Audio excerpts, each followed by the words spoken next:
नमस्कार दोस्तों, good evening. मैं संदीप भाटिया आप सभी का स्वागत करता हूं मेरे YouTube channel pharma marketing guide में। दोस्तों, अभी जो हमारा टॉपिक चल रहा है वो चल रहा है फील्ड वर्किंग। और फील्ड वर्किंग बहुत इंपॉर्टेंट पार्ट होता है किसी भी फार्मा सेल्स एंड मार्केटिंग के लिए। तो इन वीडियोस के थ्रू मैं आपको उसकी बारीकियां बता रहा हूं। मैंने अपने पिछले वीडियो में आपको बताया था कि जब आप फील्ड वर्किंग प्लान करेंगे तो किस किस चीजों का आपको ध्यान रखना है। उम्मीद करता हूं आपने वो वीडियो देखा होगा और आपको पसंद आया होगा। दोस्तों, चलिए शुरू करते हैं अब आगे कि और फील्ड में आपको क्या क्या तैयारी करनी होती है और किस तरह से आपको फील्ड में काम करना है। दोस्तों, अगर अभी तक आपने मेरा चैनल सब्सक्राइब नहीं किया है तो उसे जल्दी से सब्सक्राइब कर दें। लिंक नीचे डिस्क्रिप्शन में दिया हुआ है। तो दोस्तों, जब आप फील्ड में काम शुरू करेंगे और आपके पास कंपनी द्वारा लिस्ट दी जाएगी कहाँ कहाँ पर आपको विजिट करना है, और जब आप उस क्लिनिक में, हॉस्पिटल में या कहीं पर भी विजिट करने जाएंगे तो आपको सबसे इंपॉर्टेंट काम करना है आरसीपीए, जिसका फुल फॉर्म होता है रिटेल कॉल प्रिस्क्रिप्शन ऑडिट। आरसीपीए क्यों जरूरी है किसी भी फार्मा प्रोफेशनल के लिए, उसके बारे में मैं आपको बताता हूं।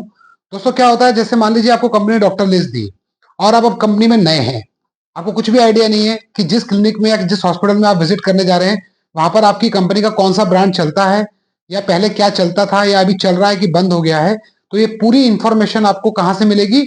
वो आपको मिलेगी नियर बाय केमिस्ट से। तो जब आप उनके पास विजिट करने जाएंगे तो आपको उनसे जब आप बात करेंगे तो आपको ये इंफॉर्मेशन मिलेगी कि क्या ब्रांड आपकी कंपनी का चलता है या चलता था, या कहां पर क्या प्रिस्क्रिप्शन आता था। वो पूरी इंफॉर्मेशन आपको केमिस्ट से मिलेगी। तो दोस्तों, जब भी आप किसी भी क्लिनिक में विजिट करने जाएं या किसी भी हॉस्पिटल में विजिट करने जाएं तो एक कॉपी और पेपर अपने साथ रखें।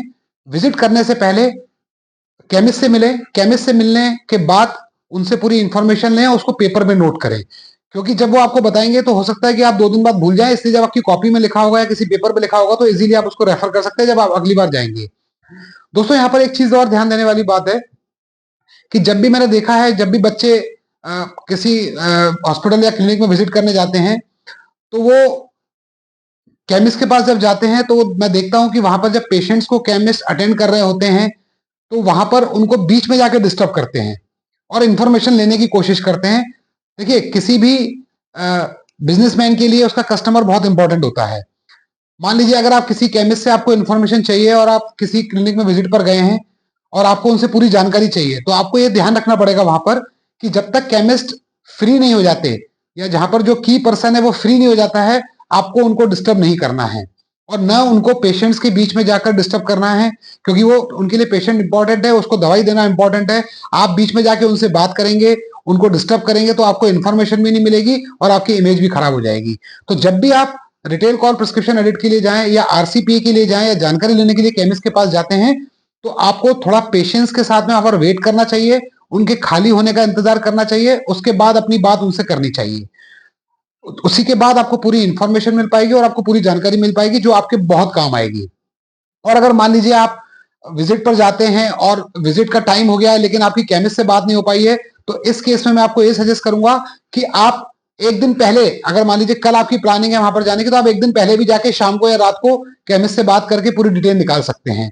लेकिन ऐसा बहुत कम होता है। लोग ये सोचते हैं कि हम बार बार क्यों जाएं और एक ही एरिया में कल जाएंगे तो हम कल कर लेंगे। लेकिन दोस्तों, क्या होता है, कभी कभी तो ये चीज फायदेमंद हो जाती है लेकिन कभी कभी इससे नुकसान भी हो जाता है। तो जब भी आप आरसीपीए के लिए जाएं तो पूरा माइंड मेकअप करके जाएं कि आपको खाली समय में केमिस्ट से बात करनी है, पूरी इंफॉर्मेशन उनसे लेनी है। और हमेशा ये ध्यान रखिए, जब भी आप केमिस्ट से बात करेंगे तो उनको मॉलिक्यूल के नाम से सर्वे मत कीजिए, ऑलवेज टेक ब्रांड नेम। अगर आपको मान लीजिए ब्रांड नेम याद नहीं है तो आप उस ब्रांड नेम की पहले से तैयारी कर लीजिए कि आपसे रिलेटेड कौन कौन से ब्रांड आते हैं, कौन सी कंपनी के आते हैं, ताकि आप आसानी से सर्वे कर पाए।